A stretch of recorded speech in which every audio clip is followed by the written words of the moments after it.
you're experiencing server timeout issues with your Steam Deck, follow these steps to help reduce the timeout duration and improve your gaming experience. Step 1. Check your internet connection. Ensure that your internet connection is stable and fast. You can do this by running a speed test or checking other devices on the same network to see if they are experiencing issues. Step 2. Restart your Steam Deck. Sometimes, simply restarting your device can resolve temporary glitches. Power off your Steam Deck completely, wait a few seconds, and then turn it back on. Step 3. Update software. Make sure your Steam Deck is running the latest software version. Go to Settings, navigate to System, and check for updates. Install any available updates to ensure optimal performance. Step 4. Adjust network settings.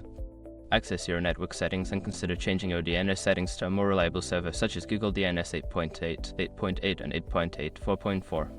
This can help improve connectivity and reduce timeout issues. Step 5. Limit background applications.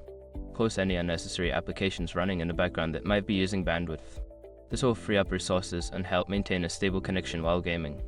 By following these steps, you should be able to reduce server timeout issues on your Steam Deck and enjoy a smoother gaming experience.